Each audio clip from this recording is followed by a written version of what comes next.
بسم اللہ الرحمن الرحیم۔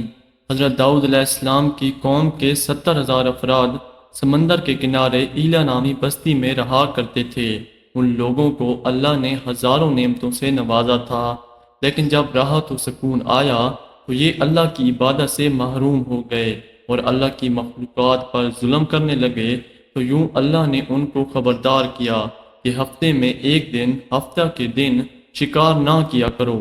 اتوار سے لے کر جمعہ تک جتنا شکار کرنا پڑے کیا کرو، لیکن ایک دن اللہ کی عبادت مخلوقات پہ ایمان کے لیے رکھ دو۔ یوں اللہ نے ان کا امتحان لینا شروع کر دیا۔ وہ اتوار سے لے کر جمعہ تک سمندر میں مچھلیاں پکڑنے لگتے تو مچھلیاں زیادہ مقدار میں ہاتھ نہ آتی، اور ہفتے کے دن سمندر کو دیکھتے تو ان کو بڑی بڑی مچھلیاں نظر آنے لگی۔ ان لوگوں میں سے ایک شخص کو شیطان نے ورغلایا کہ پریشان کیوں ہوتے ہو، میری ترغیب پہ عمل کرو، تم شکار سے کبھی محروم نہیں رہو گے۔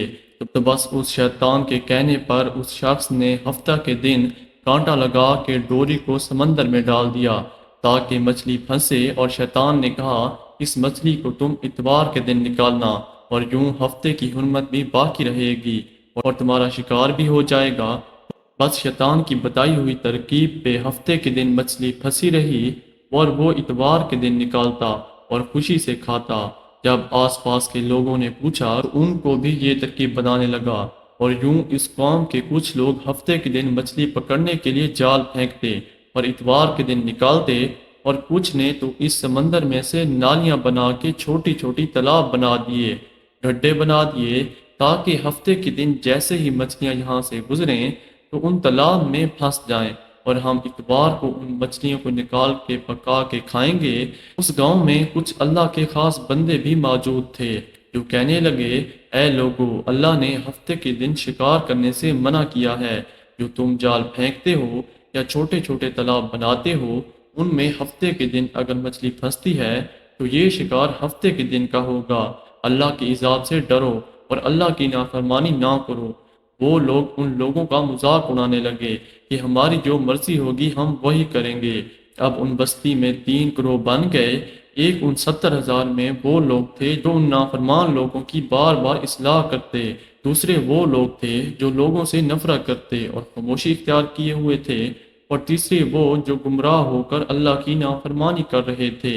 تو یوں نیک بندوں نے اس بستی کی بیچ میں سے دیوار کو کھڑا کر دیا اور یہ حکم نافذ کیا کہ اللہ کی نافرمانی کرنے والے اس طرف ہو جائیں، اور ہم جو اللہ کے فرما بردار ہیں وہ اس طرح رہیں گے۔ اور سارے لوگ بار بار ان سے کہتے رہے، اے لوگو، اللہ سے ڈرو۔ قوم سمود، قوم لوط کا جو حشر ہوا اس کو یاد کرو، اللہ کی نافرمانی نہ کرو، ورنہ تم پہ بھی کوئی عذاب آئے گا۔ وہ سارے نافرمان جن کی تعداد تقریباً 12,000 تھی، سب ہنستے رہے کہ یہ تو سب کتابی باتیں ہیں، ہم پہ کوئی عذاب نہیں آئے گا۔ بس جیسے ہی وہ گروہ 2 حصوں میں تقسیم ہو گیا، ایک وہ جو اللہ کی فرما بردار بندے دیوار کی اس طرف تھے، اور دوسرے وہ لوگ تھے جو نافرمان بندے تھے جو دیوار کی اس طرف تھے۔ وہ نافرمان پوری رات ہنستے رہے، مذاق اڑاتے رہے، اور وہ اللہ کے خاص بندے دیوار کے اس طرف اللہ سے معافی مانگنے لگے۔ بس جیسے ہی صبح ہوئی، وہ نیک صالح انسان اٹھے، انہوں نے محسوس کیا کہ دیوار کی اس طرف سے کسی انسان کی آواز نہیں آ رہی ہے۔ جیسے ہی دیوار کی طرف چڑھ کر دیکھنے لگے کہ سارے کے سارے وہ لوگ بندر کی شکل میں تبدیل ہو چکے تھے اور بندروں کی حرکت کو انجام دے رہے تھے۔ وہ جو سالے لوگ دیوار سے ان بندروں کو دیکھنے لگے، ان سالے لوگوں میں سے جو ان کے رشتہ دار تھے، انہوں نے ان بندروں کو کپڑوں سے اپنے رشتہ داروں کو پہچانا اور چیخ کر رونے لگے، اللہ سے معافی مانگنے لگے۔ لیکن اللہ کا عذاب جب آتا ہے تو وہ ہو کے رہتا ہے۔ وہ 12,000 لوگ جو بندر بن چکے تھے کچھ بھی کھا پی نہیں رہے تھے، اور یوں 3 دن بعد وہ اس عذاب میں آ کر ہو گئے۔ بے شک اللہ ان بندوں کو پسند نہیں کرتا جو اللہ کی نافرمانی کرتے ہیں۔ اے اللہ، ہم سب کو اپنا فرما بردار بندہ بنا، ہم کو ویسا بنا جیسا تو ہمیں دیکھنا چاہتا ہے۔ آمین ثم آمین۔ اس امید ہے آپ کو اس واقعے سے بہت کچھ سیکھنے کو ملا ہوگا۔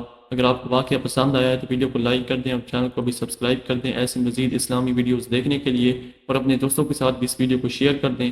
انشاءاللہ زندگی رہی تو اگلی ویڈیو میں ملاقات ہوگی۔ اپنا بہت سارا خیال رکھیے گا۔ اللہ حافظ۔